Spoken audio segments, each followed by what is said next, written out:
जय हिंद। Welcome to Dakshai classroom. मैं मनीष सेवटा।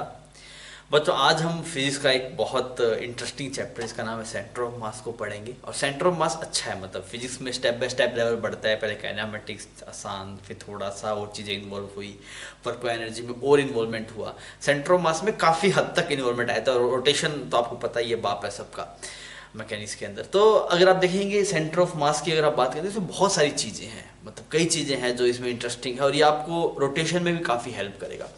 जेई में अगर आप देखेंगे तो डायरेक्टली सेंटर ऑफ मास के भी सवाल आ जाते हैं, कोलिजन के भी आ जाते हैं, जो इसके अंदर ही है आपके पास, यहीं पे हम कवर करेंगे।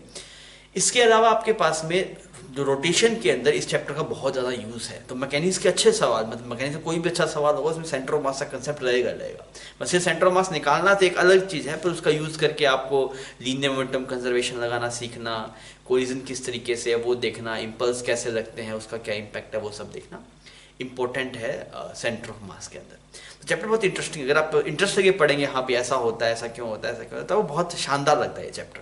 आपने पढ़ रखा है तो आई होप आपने फील किया होगा इसको। और अगर आप मान लीजिए इसे घबरा गए, इसके आप रटने वटने बैठ गए, तो भाई साहब ये चैप्टर तोते उड़ा देगा, आपको हवा ही नहीं लगने देगा कहाँ से गया कहाँ से आया। मतलब ये जो लोग मतलब फिजिक्स को सही ढंग से विजुलाइज नहीं करते हैं तो वो उनके लिए मतलब ट्रेलर हो गया रोटेशन का। आप ऐसे मान लीजिए उनको रोटेशन की तो बिल्कुल ही हवा नहीं लगेगी, इसकी आधे की हवा नहीं लगेगी।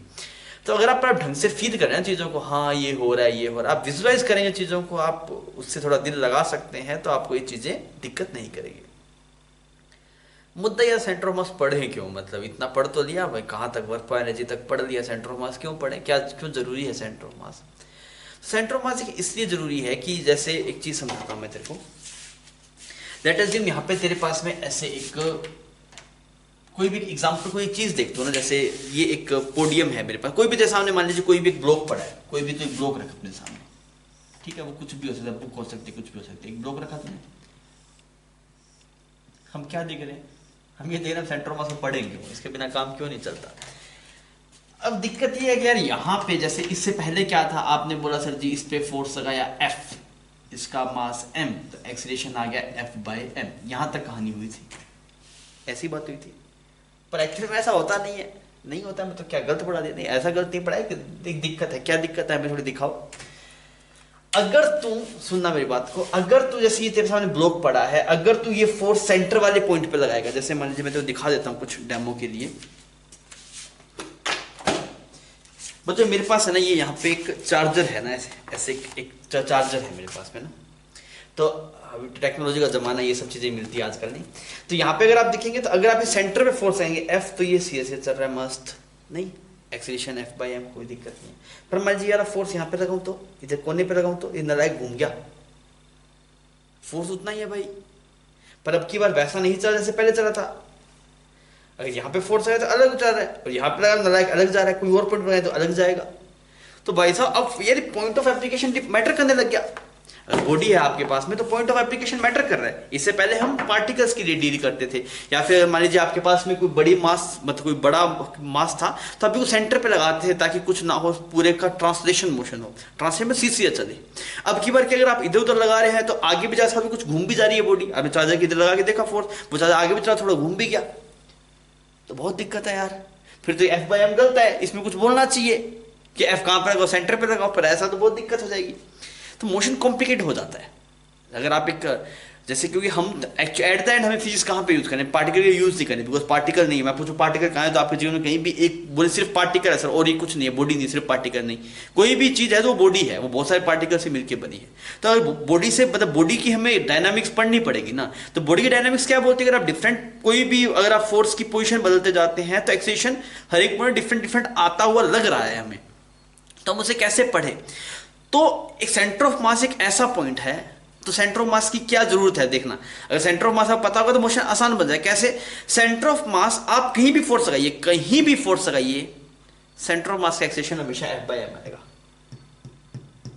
कहीं फोर्स लगा ले, तो कहीं फोर्स लगा दे, सेंटर ऑफ मास का एक्सेशन हमेशा कितना आएगा, F/m। बाकी पॉइंट्स का एक्सीलरेशन है वो डिपेंड कर सकता है कौन से पॉइंट पे फोर्स लगाया। तो पूरी बॉडी में कहीं फोर्स लगाया, सेंटर ऑफ मास का एक्सेशन F/m आएगा। तो ये डिपेंड नहीं करा फोर्स कहां पे लग रहा है। तो अगर आपको एक पॉइंट का एक्सेलरेशन पता है तब बॉडी का मूवमेंट चेक करना आसान हो जाएगा। समझ में आ रही है? जैसे मान लीजिए ये मार्कर है मेरे पास में ना, इस मार्कर को अगर मैं ऐसे ऐसे उठा लूं, आप जैसे एक पॉइंट मास होता, पॉइंट मास, इसको ऐसे उछाला तो ऊपर जाता नीचे आता। अब देखना इस मार्कर को मैं से घुमा के उछाल रहा हूं, तो अगर आप घुमा के उछाल रहे हो तो इसका सेंटर वाला पॉइंट है, जो सेंटर ऑफ मास है, वो सीधा ऊपर जाता है और नीचे आता है, वो कोई नाटक नहीं करता, ऊपर जाता है नीचे आता है। सिमिलरली अगर आप इसको ऐसे घुमाएंगे तो मास ऐसे घुमा, पर इसका जो सेंटर ऑफ मास वाला पॉइंट है उसकी ट्रेजेक्टरी ऐसी है। तो सेंटर ऑफ मास पढ़ने से ये बेनिफिट हो जाएगा कि जो भी कोई कॉम्प्लिकेटेड मोशन होंगे उसका एक्सचेंज आपको पता होगा।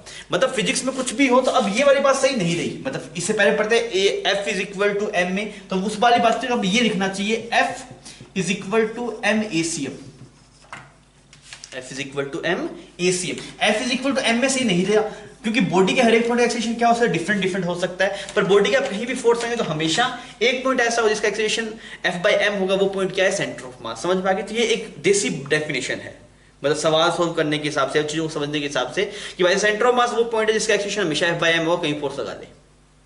क्लियर?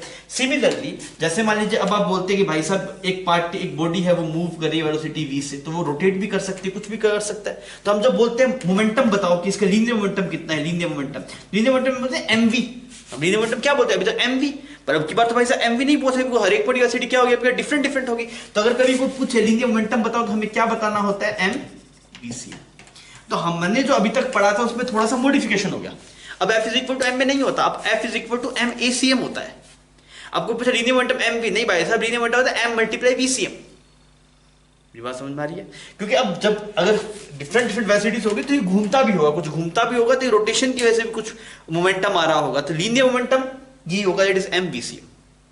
तो कुछ चीजें बदल गई, f is equal to m की जगह हो गया एम ए सी एम, और पी लीनियर की जगह हो गया आपके पास है पी, मोमेंटम एम वी की बजाय एम वी सी। अब सुनो, सेंटर ऑफ मास निकालने का जो तरीका है वो मैं डायरेक्टली तरीका बता रहा हूं, कि मान लीजिए आपको आरसीएम निकालना है, आरसीएम सेंटर ऑफ मास की पोजीशन वेक्टर निकालना है, तो आप इनका m1 r1 plus m2 r2 blah blah blah divide by m1 plus m2 plus m3। ये दिखने में सुंदर लगता है पर ये यूज नहीं होता, ये एक्सप्रेशन यूज नहीं होता। यूज क्या होता है, ये होता है आपके पास में एक्ससीएम, वो कैसे निकालते हैं, m1 x1 m2 x2 dot dash divide by m1 plus m2 plus dot dash. Similarly अगर आप YCM निकालने जाएंगे तो सेम एक्सप्रेशन बनेगा m1 y1 plus m2 y2 dot dash divide by m1 plus m2 plus dot dash. Similarly ZCM अगर आप निकालने जाएंगे तो m1 z1 m2 z2 divide by m1 plus m2। ठीक है, तो ये आपके पास में तरीका है। मान लीजिए आपको कभी भी पोजीशंस गिवन हो, सेंटर ऑफ मास पूछे तो आप इस तरीके से निकाल सकते हैं। अब इसमें ये देखो यार, ये क्या है, एक्सियम क्या है, एक्सियम है centre of mass of m1, x2 क्या है, centre of mass of m2, या फिर आप बोल सकते भी सेंटर ऑफ जो m1 का सेंटर ऑफ मास है उसका x कोऑर्डिनेट, m2 का सेंटर ऑफ मास है x कोऑर्डिनेट। तो ये जरूरी नहीं है कि m1 m2 हमेशा पॉइंट मास ही हो, m1 m2 की बड़ी बॉडीज भी हो सकती है। तो अगर कोई बड़ी बॉडीज है तो अब आप x1 क्या होगा, उसका कोऑर्डिनेट हो जाएगा। समझ में आ रहा है? x1 क्या हो गया, m1 के सेंटर ऑफ मास का x कोऑर्डिनेट। लोग इसे खूबसूरत बनाने के लोग ऐसे भी लिख देते हैं MIXI divide by summation of MI। ये भी लिख दो, कोई दिक्कत नहीं है, स्मार्ट बनना था आप ऐसे लिख लो, कम लाइन में काम हो गया। पर फिर की तरह तीसरे ऐसे लिखा है, समझ में आ गया? तो ये बच्चों सेंटर ऑफ मास निकालने का बेसिक तरीका है। अब आप देखिए, मैं आपको एक सिंपल चीज दिखाता हूं कि सेंटर ऑफ मास, पहली बात जो आपके पास में सिमेट्रिकल बॉडीज हैं, जो आपके पास सिमेट्रिकल बॉडीज है उनका सेंटर ऑफ मास सेंटर पे है, जैसे इस मार्कर का सेंटर मिलेगा, जो हम फील आती है कि भाई सेंटर ऑफ मास और सेंटर ऑफ ज्योमेट्री दो अलग अलग टर्म्स है। सेंटर ऑफ मास और सेंटर ऑफ ज्योमेट्री दोनों अलग अलग टर्म है, समझ में आ गया? जो हम जिसको सेंटर बोलते हैं सेंटर ऑफ ज्योमेट्री होता है। सेंटर ऑफ मास की तो फील ही नहीं थी आपको, आप सेंटर ऑफ ज्योमेट्री को सेंटर ऑफ मास बोलते थे, और जब तक यूनिफॉर्म बॉडीज रहेगी तब तक सेंटर ऑफ मास और सेंटर ऑफ ज्योमेट्री सेम आएगा। जैसे एक सर्कल है आपके पास में, तो लोग बोलते सर इसका सेंटर ऑफ मास बताओ। मान लीजिए आप किसी को घंटा कुछ नहीं पढ़ा है, छठी क्लास के बच्चे से पूछे सेंटर ऑफ मास, उसको सेंटर सेंटर चमकेगा, ये रहा। एक स्क्वायर बना दो, उससे पूछो भाई सर सेंटर ऑफ मास बताओ, उसको घंटा ही समझ में आएगा, बोलेगा ये सेंटर है। तो ये जियोमेट्रिक सेंटर है, और जब तक बॉडी यूनिफॉर्म रहेगी तब तक जियोमेट्रिक सेंटर और आपके पास में सेंटर ऑफ मास दोनों क्या होंगे, सेम रहेंगे आपके पास में। अब मैं आपको चीज समझाता हूं, जैसे मान लीजिए ये वाला मास आपके पास में 1 kg है आपके पास में, ठीक है, और यहाँ पे एक मास है आपके पास में, ये कुछ 2 kg है, ठीक। अब आप इसका कोऑर्डिनेट आपके पास मान लेता हूं कि इसके कोऑर्डिनेट आपके पास है 1,0 है, इसके कोऑर्डिनेट 3,0 है, ठीक है। आप शायद मुझे डायरेक्टली बता दें, मुझे उससे मतलब नहीं, मैं एक चीज सिखाना चाह रहा हूं आपको। अब आप देखिए आपको सेंटर ऑफ मास निकालना है, तो सेंटर ऑफ मास कहां पे, मतलब जैसे आप x1 x2 लिखेंगे तो आप कहीं पे बैठ के निकाल सकते हैं। मान लीजिए आपको कोऑर्डिनेट नहीं गिवन, ऐसा ऐसा पकड़ा दिया, सिर्फ आपको ये पकड़ा दिया कि ये लेंथ जो आपके पास में है वो 2 मीटर है, ऐसे दे दिया, आपको बोला बताओ सिस्टम का सेंटर ऑफ मास कहां पे लाई करेगा। तो आप सबसे पहले देखिए कौन से रेफरेंस पॉइंट के अबाउट निकाल रहे हैं। मान लीजिए आप यहाँ पे बैठ के निकालेंगे, इसको ओरिजिन मान लें, कोई एक पॉइंट ओरिजिन मान लीजिए, इसको ओरिजिन मान लिया, इसको ओरिजिन मान, तो आप क्या लिखेंगे m1 x1, इसका एक्सपोनेंट कितना होगा 0 हो गया, प्लस m2 कितना होगा 2 और x2 कितना होगा 2 divide by m1 plus m2, तो कितना आया आपके पास है 4/3। तो आप बोले सर जी यहां से कितनी दूरी पे आया 4/3 पे, सही।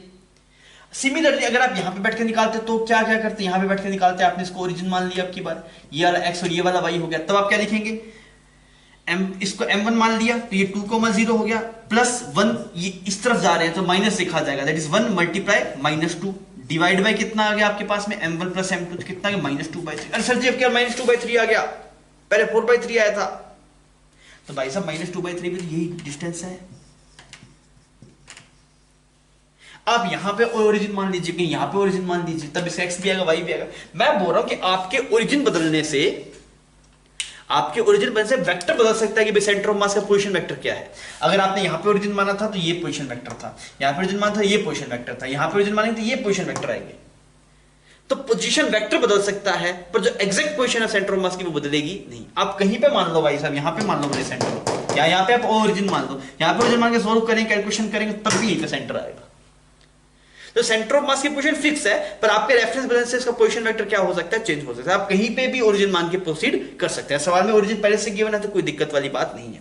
एक सिंपल बात ये वाली होती है आपके पास में कि अगर ये वाला मास m1 है और ये वाला मास m2 है, तो सेंटर ऑफ मास कुछ यहाँ पे लाई करता है, तो कितनी दूरी पे आता है आपके पास, this is m2 divide by m1 plus m2 multiply l, ये वाला डिस्टेंस वाला it is m1l divide by m1 plus m2। मैं चाहता हूं कि आप खुद से सोल्व करके देख लीजिए कि ये आ रहा है कि नहीं। ये इसलिए बताया जाता है बिकॉज ये डायरेक्टली यूज करना पड़ता है सवालों में, इतना टाइम नहीं होता है बार बार निकाल। देखिए ये एक्सप्रेशन याद होना चाहिए कि मास के उल्टे रेशो में होता है। एक बार आप खुद से निकाल के देख लीजिए, बात बन जाएगी। क्लियर बच्चों, एक सवाल देख लीजिए आप। जैसे मान लीजिए आपको बोला जाए कि यहाँ पे एक रोड है ना, ऐसे यहाँ पे ऐसे एक रोड है और इस पे यहाँ से जो x दूरी के ऊपर जो लेमडा है वो लेमडा आपके पास में है cx, लेमडा x पे डिपेंडेंट है आपके पास में, लेमडा इज cx। ये वाला पॉइंट आपके पास में 0,0 हो गया, इसकी लेंथ कितनी होगी आपके पास में, l लेंथ है इसकी। तो से बोला गया बताइए पोजीशन ऑफ सेंटर ऑफ मास कहाँ पे होगा।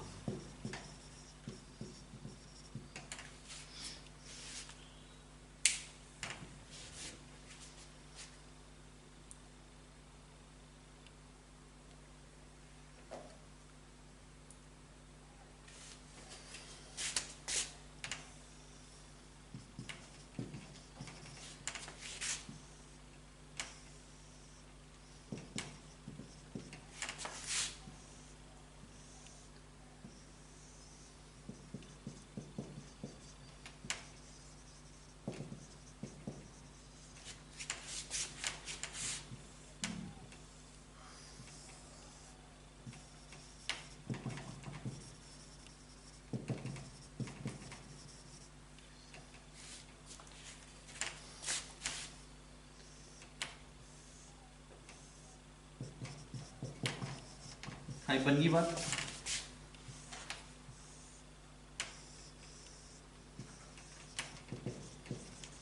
देखिए इसमें आप क्या करते हैं, सबसे पहले तो आप इसका जो ज्योमेट्रिक सेंटर है वो तो है l/2 ज्योमेट्रिक सेंटर, पर ज्योमेट्रिक सेंटर आपके पास सेंटर ऑफ मास नहीं होगा बिकॉज ये यूनिफॉर्म रोड नहीं है। आप क्या बोले, जो यूनिफॉर्म रोड होगा।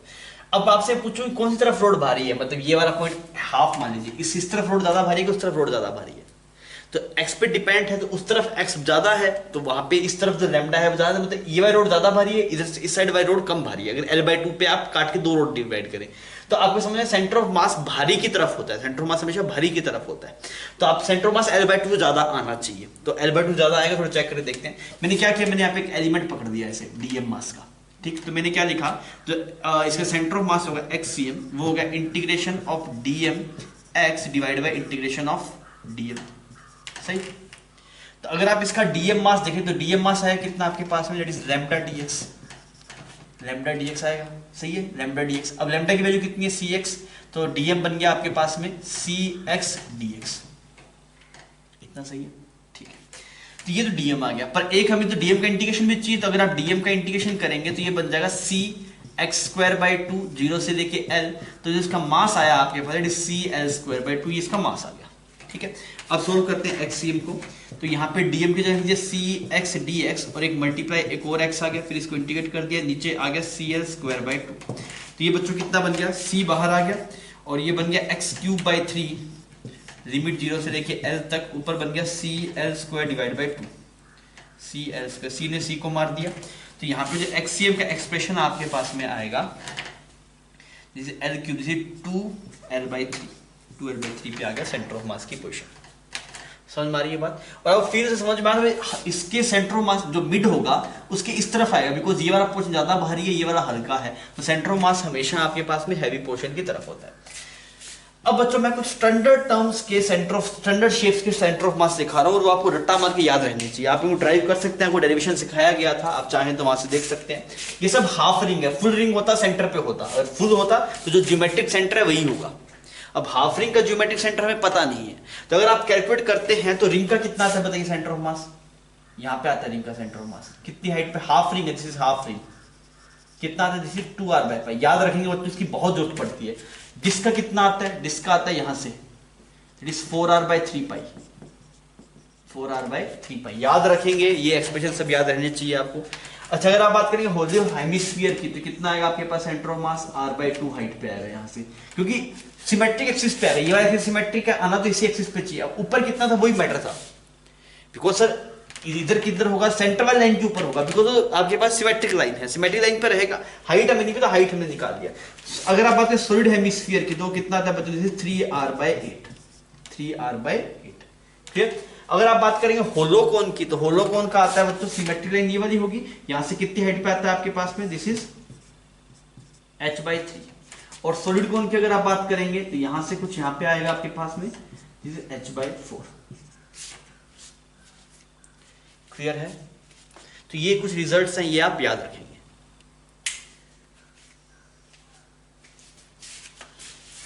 बच्चों एक सवाल है, उसमें आपको सेंटर ऑफ मास बताना है। यहाँ पे उसमें ऐसे एक हेमिस्फीयर है, ये सॉलिड हेमिस्फीयर हो गया आपके पास में, और इसके ऊपर ऐसे सॉलिड कोन बना हुआ है। ठीक है, ये सॉलिड हेमिस्फीयर है, हेमिस्फीयर, और ये यहाँ पे ऐसे कोन है। ठीक, और डेंसिटी सेम है, सेम डेंसिटी, रो सेम है दोनों का। तो आप बताना कि इस वाले पॉइंट से कहाँ पे है, ऊपर नीचे कहाँ पे लाई करेगा, ये बताना है। इसकी रेडियस गिवन है आपको, इसकी रेडियस कुछ r है, और ये वाली हाइट आपके पास में कुछ 3r है। ये जो हाइट है आपके पास में 3r। तो बताया, पूछा गया कि बताइए इस पूरे सिस्टम का सेंटर ऑफ मास कहाँ पे लाई करेगा, करके बताइए।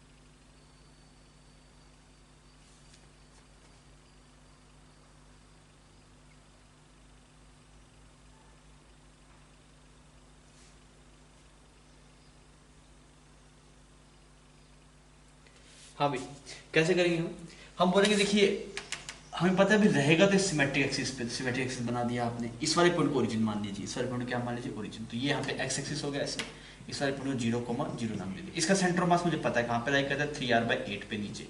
ठीक, और इसका सेंटर ऑफ मास सॉलिड का कहाँ पे लाई करता है? h बाय 4 पे। तो ये आ गया आपके पास में 3r बाय 4। ठीक, इसका मास कुछ एक बार m1 मान लीजिए, इसका मास कुछ m2 मान लीजिए। तो आप क्या लिखेंगे? देखिए आप लेंगे m1 नीचे की तरफ है, इसका सेंटर ऑफ मास को माइनस लिखना पड़ेगा, ये ध्यान रखना है। ये अगर आप ओरिजिन मानते हो नीचे जा रहे हैं तो माइनस लिखना पड़ेगा, ऊपर पॉजिटिव है, बिकॉज ये एक्स एक्सिस हो गया ना, ये वाई एक्सिस हो गया। तो हम एक्सीएम तो 0 है सेंटर ऑफ मास का, एक्सीएम कितना है आपके पास में? 0। और वाईसीएम निकालना है तो y1 वाईसीएम के लिए फाइट कर रहे हैं हम, तो m1 y1 plus m2 y2 plus m2 y2 आ गया आपके पास में, डिवाइड बाय आ गया आपके पास में m1 प्लस m2। सही। अब हमें m1 m2 की वैल्यू निकालनी है, कैसे निकालनी है? वॉल्यूम से निकालते हैं। तो हमें पता है वाई सी एम जो आपके पास में आएगा, m1 की वैल्यू आ गई, इसका वॉल्यूम आ गया 2/3 पाई आर क्यूब मल्टीप्लाई रो, ठीक। और ये एक्सप्रेशन बन गया -3r/8 प्लस m2 अगर आप उसका निकाल लेंगे तो कितना, that is 1/3 pi r square h, 1/3 pi r square, और एच की जगह कितना आ गया 3h, 3r, sorry this is 3r। और सेंटर ऑफ मास कहाँ पे आपके पास में, 3r/4 पे, क्लियर। और डिवाइड बाय आपने टोटल मास जोड़ा तो ये बन जाएगा 2/3 pi R cube rho plus pi R cube rho, ऐसा एक्सप्रेशन बन गया। तो यहाँ पे आ रहा है pi R cube pi R cube pi R cube pi R cube, ये पूरा एक्सप्रेशन मल्टीप्लाई, ये सारा साफ हो गया। नंबर बचे, नंबर खेल लेते थोड़ा, कितना है वाई सी एम आपके पास में, -1/4 आया यहाँ पे तो इस एक्सप्रेशन से, प्लस अगर आप देखेंगे तो यहाँ पे कितना आया 3/4 डिवाइड बाय ये कितना आया आपके पास 5/3, सही। तो यहाँ पे अगर आप चेक करेंगे तो ये बन गया 1/2 और यहाँ पे आ गया 5 और ऊपर 3, दैट इज 3/10, ये एक्सप्रेशन आ गया। जो वाई सी एम आपके पास में है दैट इज 3r/10, मतलब यहाँ से कितनी हाइट पे आएगा, यहाँ पे कहीं पे आएगा। तो एक बार पूरा आइडिया रहेगा ना कि अच्छा हाँ तो आंसर होना चाहिए वो 3r/4 से कम आएगा, बिकॉज सेंटर में नीचे की तरफ है तो कुछ शिफ्ट होगा, तो वो उससे आइडिया लग जाएगा आपको, अच्छा ऐसा कुछ आना चाहिए, फाइनल आंसर आप चेक करिए तो ऐसा बन जाएगा। क्लियर है, कोई दिक्कत नहीं, समझ में आ गई बात, ठीक है। बच्चों एक और सवाल देखिए, वो थोड़ा सा डिफरेंट कंसेप्ट को बताएगा सेंटर ऑफ मास निकालने के। ऐसे हेमिस्फीयर है और इसको इस सेंटर में से ऐसे कट कर दिया गया था ना, ये से पहले पूरा सेंटर था, देखिए यहाँ पे से पहले पूरा सेंटर था आपके पास, ये रेडियस आपके पास में, ये भी r है ये भी r है, बट टोटल रेंज सेंटर की आपके पास में 2r होगी, और यहाँ पे ये आपके पास में r है। तो आपको बोला गया कि इतने पोर्शन कट कर दिया, सिर्फ इतना सा पार्ट बचा है, तो आपसे पूछा गया कि रिमेनिंग पार्ट का सेंटर ऑफ मास कहाँ पे होगा, ये वो पूछना चाह रहे हैं, ठीक। कहीं से बता दीजिए, आपका मन करे यहाँ से बता दीजिए, आप यहाँ से निकालना आसान रहेगा आपके लिए। मतलब इस वाले पॉइंट से कितनी दूरी पे होगा, इस वाले पॉइंट से, इसका नाम 0,0 मार दो, ठीक है। तो समझ में आ रहा है, एक सेंटर था, सेंटर में से एक हेमिस्फीयर को कट कर दिया, तो आपसे पूछा गया कि बताइए रिमेनिंग पार्ट का सेंटर ऑफ मास कहाँ पे होगा।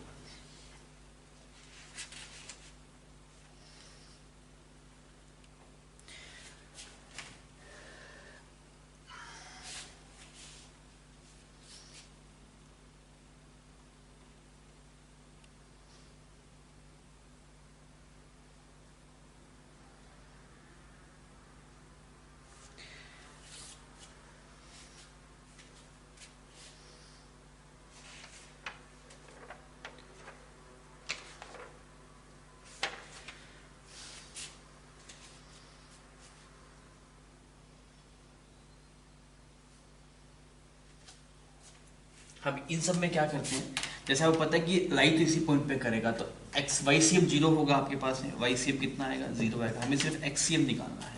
तो अगर आप एक्स सी एम निकालना चाहेंगे तो आप क्या लिखेंगे, वैसे तो हमेशा जो ओरिजिन अगर आपके पास फ्रीडम हो ना तो उस पॉइंट पे लिए जहाँ पे किसी एक का सेंटर ऑफ मास हो, ताकि एक का काम तो ना आए।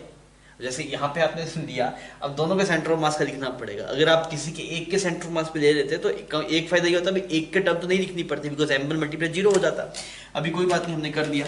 तो अगर आप देखेंगे तो सबसे पहले इसको कैसे करते हैं, जब सब्ट्रैक्टेड पार्ट हो सबसे पहले पूरे का लिखो आपने लिखा m1 x1 minus m2 x2 divide by m1 minus m2। क्या है m1, क्या है m2, क्या है m1 तो है mass of complete centre, mass of complete centre.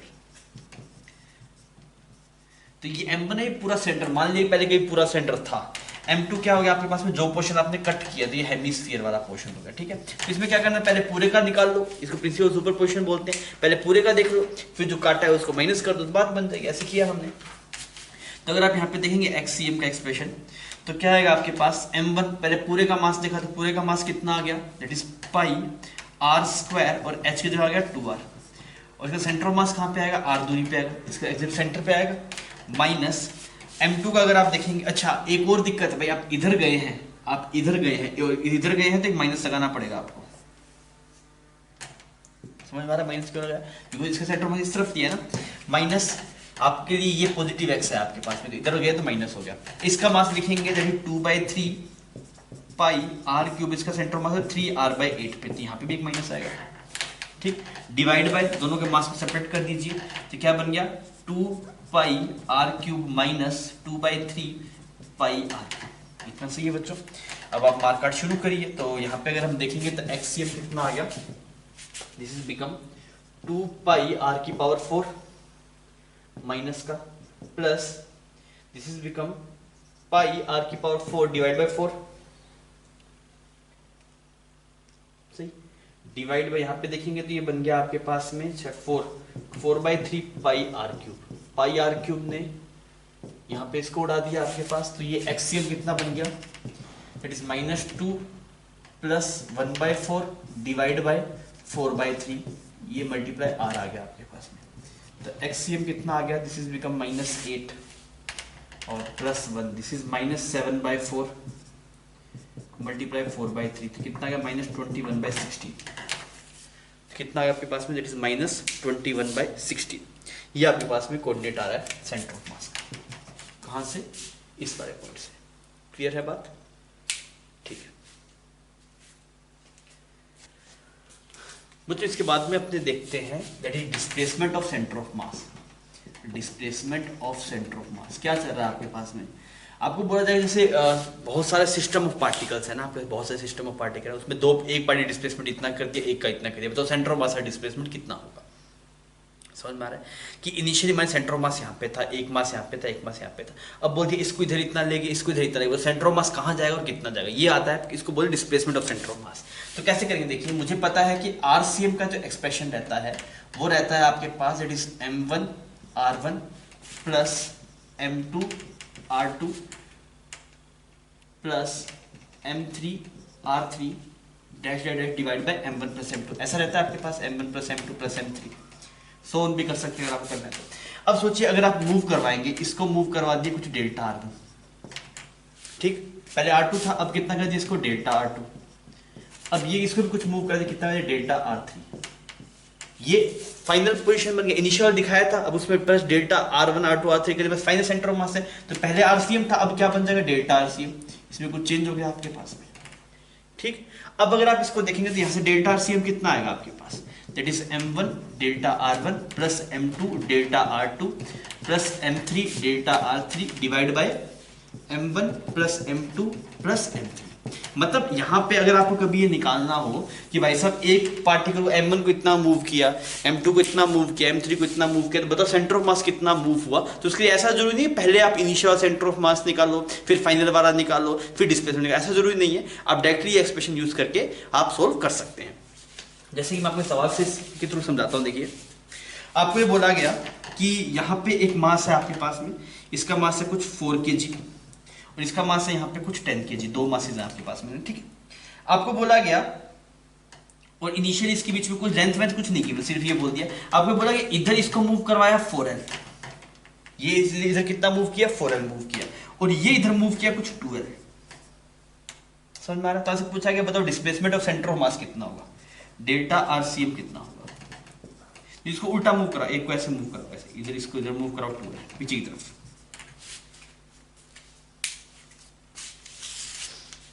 तो वेक्टर क्वांटिटीज है, these all are the vector quantities. तो आप साइन का ध्यान रखें वैसा कौन किस डायरेक्शन में मूव कर रहा है। लोग सेंटर ऑफ मास चैप्टर में डायरेक्शन ही वैसे मार्क खा जाते हैं, अगर एक उधर जा रहा है, एक उधर जा रहा है, एक पॉजिटिव, एक डायरेक्शन को आप स्पेसिफिक मान लो कि ये पॉजिटिव है नेगेटिव है, फिर उसी हिसाब से हमेशा प्रोसीड किया करो।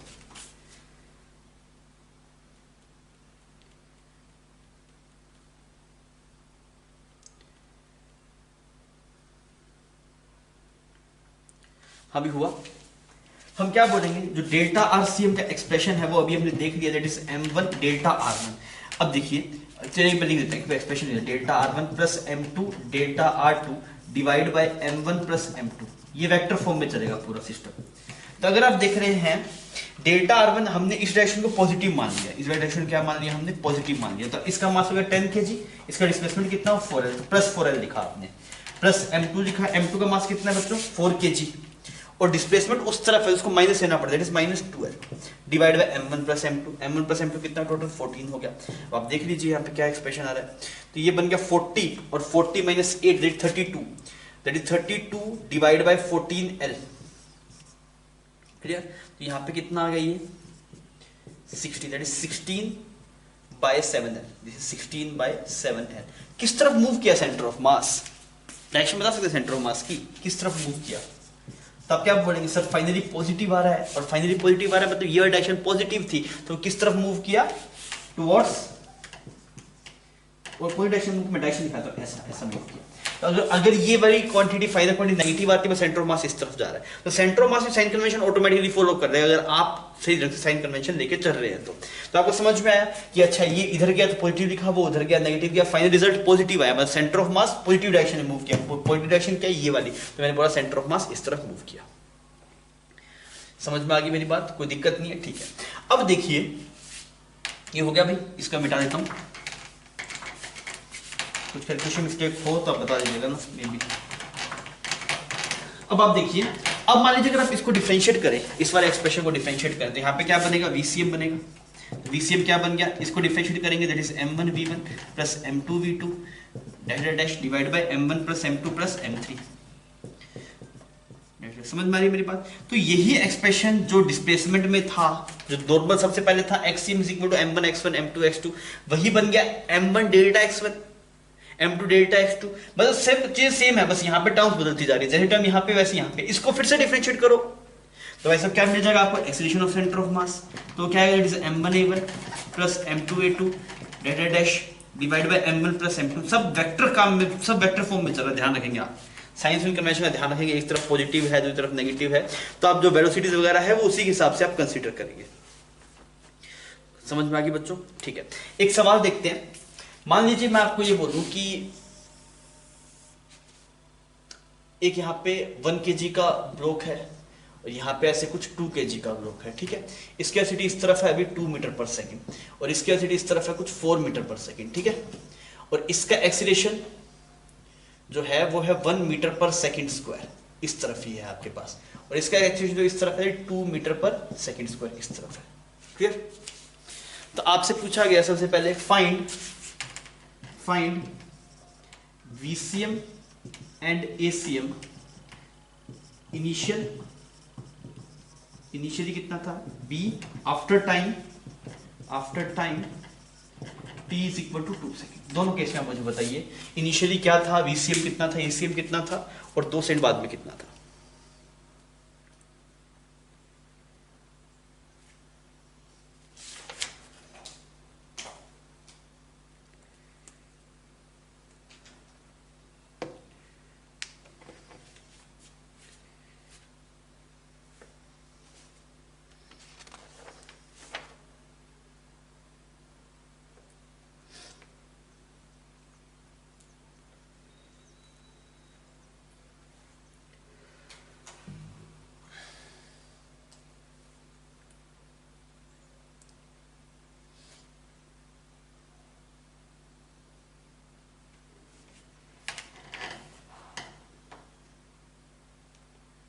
अभी हुआ तो क्या बोलेंगे इनिशियली, तो आप देख लीजिए VCM कितना आएगा आपके पास में, m1v1, m1 को बोल दिया 2 kg, और ये वाला इस तरफ जाती है डायरेक्शन नेगेटिव मानी है मैंने, ये वाला डायरेक्शन पॉजिटिव माना है बच्चों, ये डायरेक्शन नेगेटिव मानी है, ठीक है। ये m1v1 हो गया, ठीक है, प्लस m2v2 अगर आप देखेंगे तो this is become 1 multiply 2 divide by m1 plus m2, ये आ गया आपके पास में 3 kg। तो VCM कितना आ गया आपके पास? This is become -2 metre per second. यार क्या चेक कर लीजिए, माइनस आ गया मतलब किस तरफ जा रहा है? इस तरफ जा रहा है। माइनस आने का सिंबल समझ मतलब आ रहा है, डायरेक्शन बता रहा है आपको। अगर आप ACM चेक करेंगे तो ACM क्या होगा? m1a1 देखा, that is m multiply -1 plus this is become m2a2, ये कितना होगा आपके पास में? This is become 1 multiply 2 divide by m1 plus m2, तो ये 3, तो ये 0 आ गया। तो ACM 0 है और VCM -2 initial. t is equal 2 second के बाद में बात करेंगे, तो या तो आप वेलोसिटीज देख लीजिए, अगर आप वेलोसिटीज देख लेंगे t इज इक्वल 2 सेकंड के बाद में, तो 2 सेकंड बाद में इसकी वेलोसिटी कितनी बन जाएगी? इसकी वेलोसिटी बन जाएगी 2 सेकंड बाद में 6 मीटर पर सेकंड, ठीक। और इसकी वेलोसिटी की अगर आप बात करेंगे तो ये कितना बन जाएगा 2 सेकंड के बाद में? दिस इज बिकम 6 मीटर पर सेकंड। सही है, सही कर रहे हैं अभी। इसका बन जाएगा आपके पास में 2 सेकंड बाद में 6, और वो भी 4 से बढ़ जाएगी तो उसकी बन जाएगी आपके पास में 6। अब आप देख लीजिए एक्सप्रेशन लिखिए, VCM का, that is M1 B1, M1 कितना आ गया आपके पास में 2 multiply minus of 6 plus M2 V2, this is 1 multiply 6 divide by M1 plus M2, ये बन गया 3, कितना बन गया ये आपके पास में 12, this is again minus 2 metre per second. आ रहा है ये, और ACM तो बदलेगा नहीं।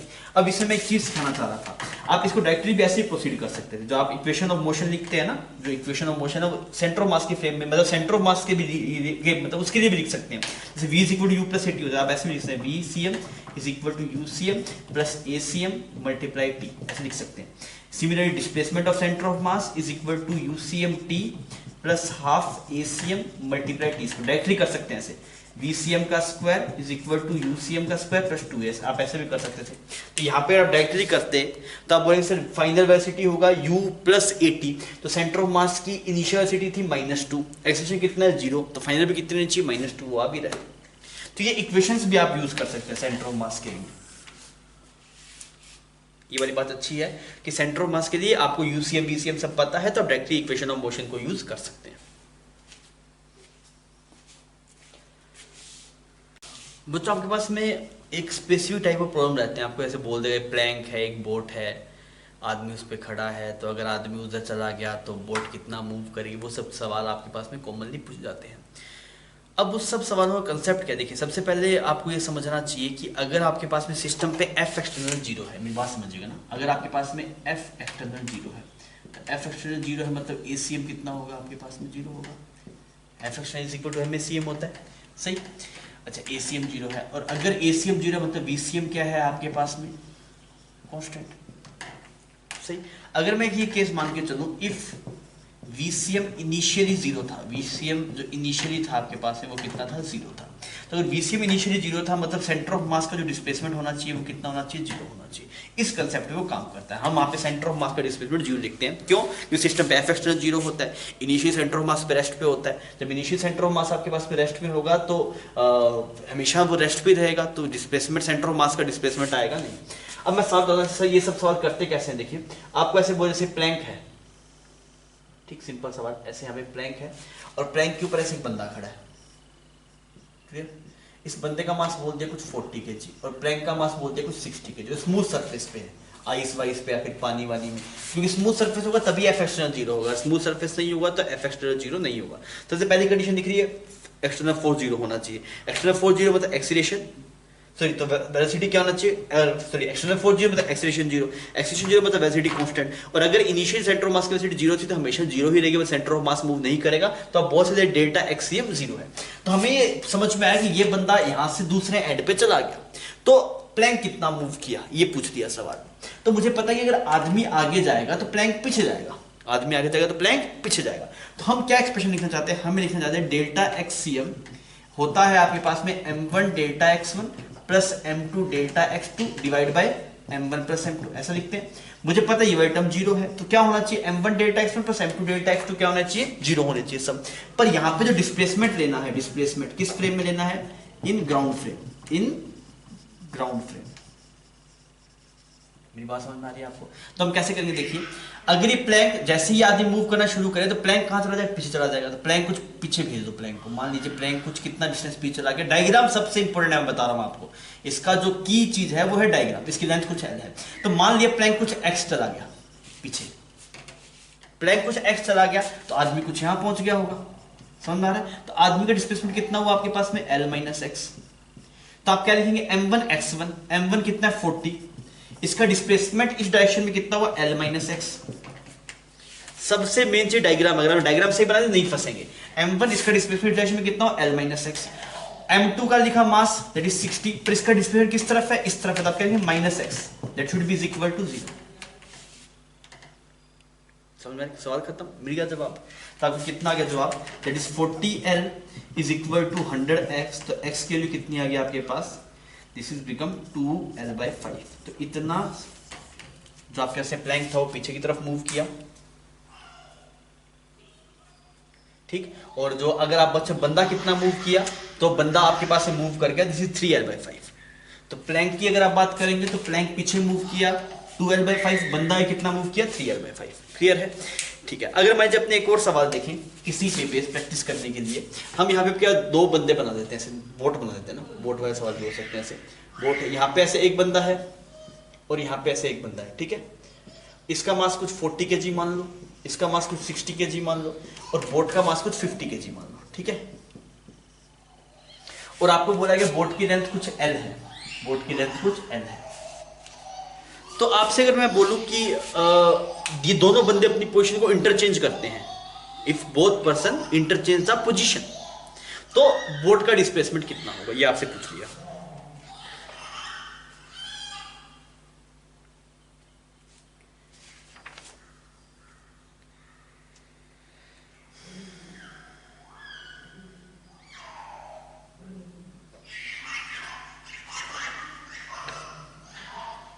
हाँ भी बन रही है बात। एक क्या इंपॉर्टेंट है, डायग्राम इंपॉर्टेंट। अगर आप डायग्राम सही बनाएंगे तो आप नहीं फंसेंगे, डायग्राम सही बनाइए।